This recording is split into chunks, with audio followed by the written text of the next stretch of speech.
Un hermano a través del correo electrónico me hace una pregunta dramática que, sin embargo, tengo una cierta posibilidad de responder porque he sido testigo de cómo se responde esa pregunta, ¿no? Muchas veces cuando nos hacen una pregunta desde el dolor o la tragedia de una situación, los que no hemos pasado esa tragedia, los que no hemos estado cerca de esa tragedia, no sabemos cómo responder y no tenemos el derecho de predicar utilizando exclusivamente la doctrina, ¿no?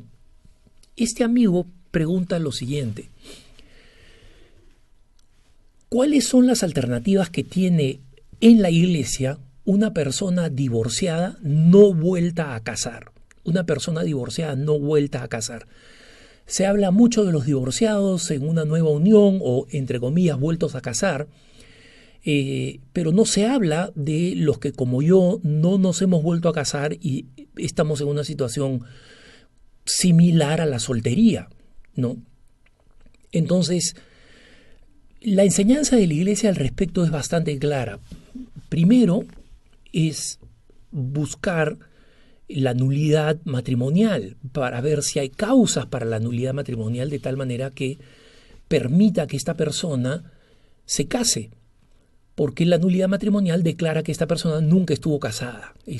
O sea, no es para que se case de nuevo, sino para que se case de verdad. Esta persona, sin embargo, afirma brevemente en su correo electrónico que esa situación no es posible. Es decir, que él cree firmemente que su matrimonio fue válido y que no existe posibilidad de buscar la nulidad porque están todas las condiciones cumplidas para que el matrimonio sea válido. Y en ese caso nos encontramos con una persona que simplemente se encuentra viviendo como soltero. En el correo electrónico no menciona los hijos, que serían la prioridad de su vida, ¿no? Cuidar de los hijos, atender a los hijos. Su vida está girada en torno a los hijos porque es su responsabilidad fundamental, a pesar de que no siga existiendo la cohabitación. Los hijos siguen siendo la prioridad, pero en el correo electrónico da a entender que tampoco hay hijos, ¿no? En cuyo caso estamos pensando en una persona que básicamente vive como soltero. Esta persona perfectamente puede pensar más allá del matrimonio una vez que su matrimonio lícito y legítimo ha fracasado, ¿no? Y sobre todo la otra parte ya no quiere saber nada y quiere seguir su propio rumbo, de acuerdo a la iglesia o no. Este hombre básicamente se encuentra en una situación de soltería, digamos, entre comillas, forzada, es decir, porque no, por lo menos ante la iglesia, no puede contraer otro compromiso, porque sería inválido.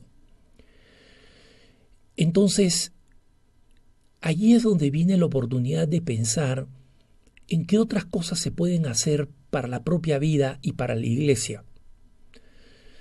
Me explico porque soy testigo de un caso muy cercano, el de mi padre. Mi padre, como muchas veces he contado, fue una persona que se declaró atea durante la mayoría de mi infancia y de mi juventud. No apoyó ninguna de mis decisiones paulatinas cuando fui joven de incorporarme a la iglesia. Nunca se opuso, siempre respetó, pero no apoyaba absolutamente en nada. Más bien ironizaba o hacía bromas. Y tenía una doble vida con respecto a su fidelidad con mi mamá.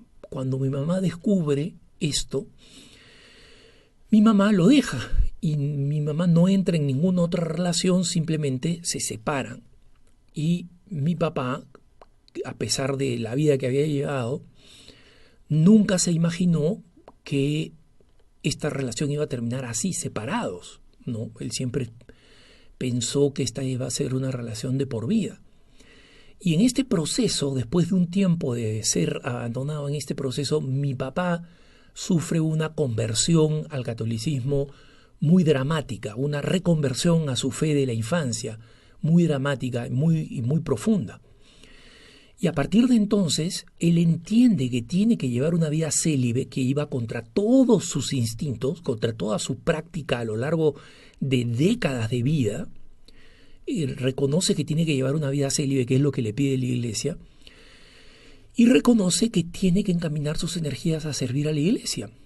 Y efectivamente se convirtió en una persona de mucha ayuda en la parroquia a la que él pertenecía. Es decir, él no tenía ni idea de parroquias ni de nada y simplemente buscó cuál era la parroquia a la que le pertenecía.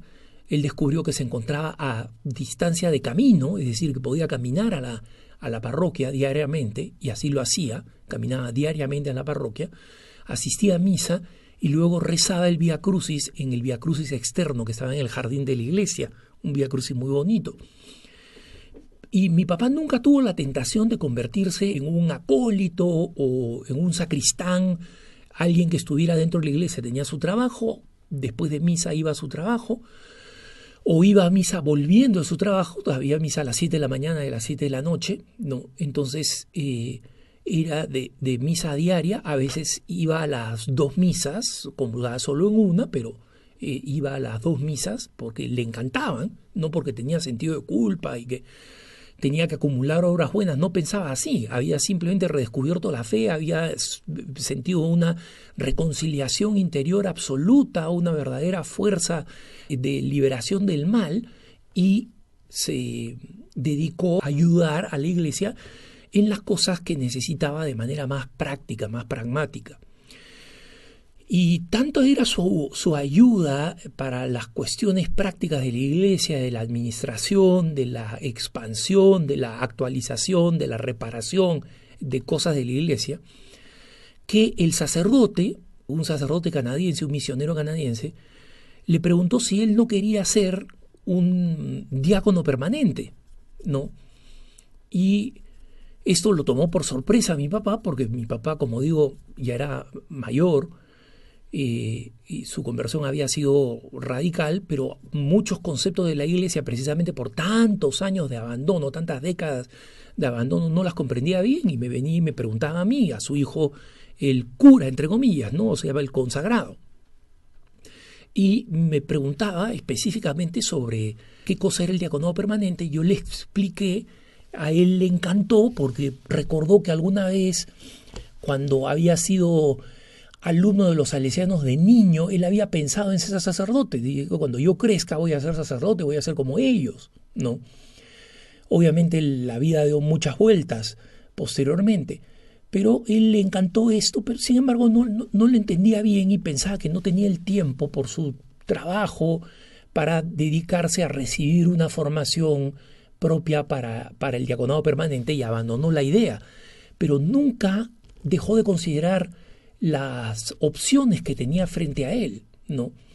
Y para este hermano y para estos hermanos o hermanas que están en esta situación de divorciados no vueltos a casar y en consecuencia que están en estado de gracia, existe siempre el ejemplo de las grandes personas, ¿no? Pienso en Santa Francisca Romana, o pienso especialmente en el beato Bartolo Longo, este hombre del norte de Italia en el siglo XIX, que detestaba la iglesia, apoyaba el movimiento garibaldino para la unificación de Italia, se convirtió en un satanista, en un admirador de Satanás, viajó al sur de Italia a estudiar leyes, se graduó como abogado, regresa al norte de Italia y comienza a sufrir una tremenda desazón, un disgusto en su vida. Y uno de sus mejores amigos le dice, mira, es muy sencillo, mientras seas un satanista vas a ser infeliz y tienes que darte la vuelta. Le presentó un sacerdote dominico, y esta es una historia más larga, pero la estoy resumiendo.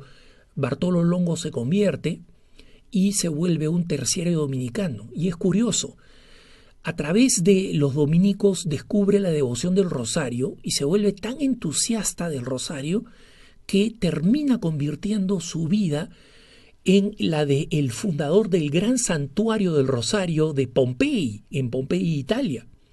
Y allí recuerden ustedes, ese santuario se vuelve tan famoso y tan importante que el Papa San Juan Pablo II fue allí para anunciar ese año jubilar mariano.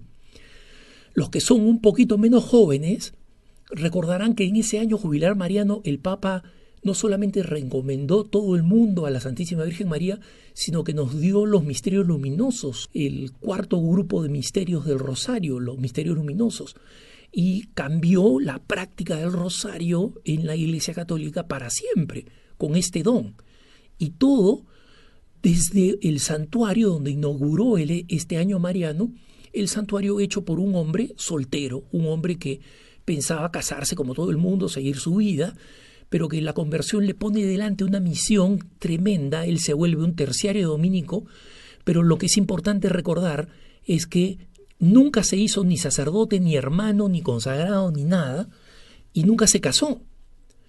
Entonces, el fin de un matrimonio que no puede anularse puede ser un pórtico humilde como el que encontró mi papá, o un pórtico mucho más sorprendente como el que encontró Bartolo Longo, o el pórtico que muchas viudas también han encontrado en su vida y se han convertido en santas en la historia por todo el bien que han hecho. Entonces, quienes tienen vocación al matrimonio están llamados al matrimonio y a vivir el matrimonio.